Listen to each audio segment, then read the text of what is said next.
तो इस बार बिहार विधानसभा चुनाव में कई दिलचस्प बातें हुई।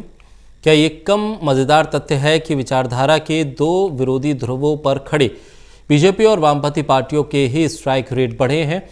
बाकी पार्टियों को इस मोर्चे पर निराशा ही हाथ लगी।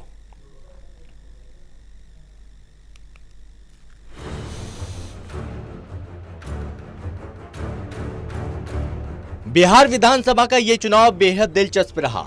स्ट्राइक रेट के लिहाज से देखें तो बीजेपी का स्ट्राइक रेट 66.4% रहा, जो 2015 में पिछले विधानसभा चुनाव के दौरान सिर्फ 33.8% रहा।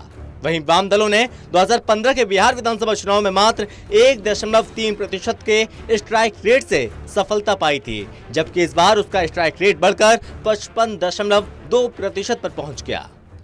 ये भी कितनी दिलचस्प बात है कि इतनी लंबी चुनाव प्रक्रिया और मतदान के दिन बेइंतहा माथापच्ची का नतीजा ये निकला कि एनडीए और महागठबंधन के बीच सिर्फ 12,768 वोटों का अंतर रहा।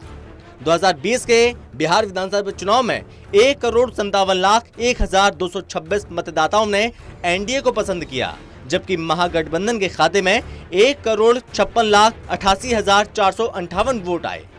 हालांकि दोनों गठबंधनों के बीच 15 सीटों का अंतर आ गया।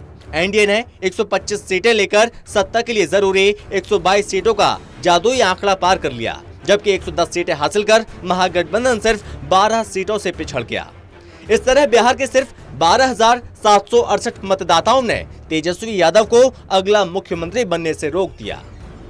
अब बात जेडीयू, आरजेडी और कांग्रेस पार्टी की। इस बार के विधानसभा चुनाव में इन तीनों दलों के स्ट्राइक रेट में अच्छी खासी कमी आई। नीतीश कुमार की पार्टी जेडीयू का 2015 चुनाव में स्ट्राइक रेट 70.2% रहा था, जो इस बार घटकर 37.4% पर आ गया। वहीं आरजेडी ने पिछली बार 79.2% के स्ट्राइक रेट से 80 सीटों पर सफलता पाई थी, जबकि इस बार 52.8% के स्ट्राइक रेट से सीटों की संख्या सिमटकर 75 रह गई है। कांग्रेस का भी कुछ यही हाल रहा।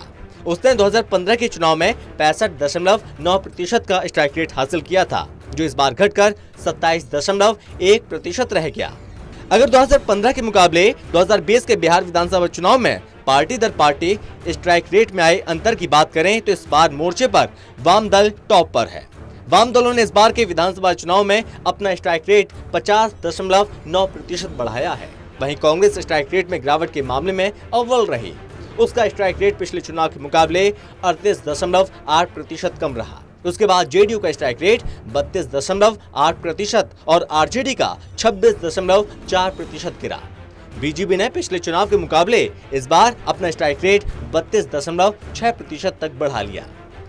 बीजेपी ने भले ही अपना स्ट्राइक रेट बेहतर किया हो, लेकिन 2015 के मुकाबले 2020 के बिहार विधानसभा चुनाव में उसका वोट शेयर घट गया है। लेकिन लेफ्ट पार्टियों ने अपनी सीट कन्वर्जन रेट में बड़ा नाटकीय सुधार किया है। Special desk, total news.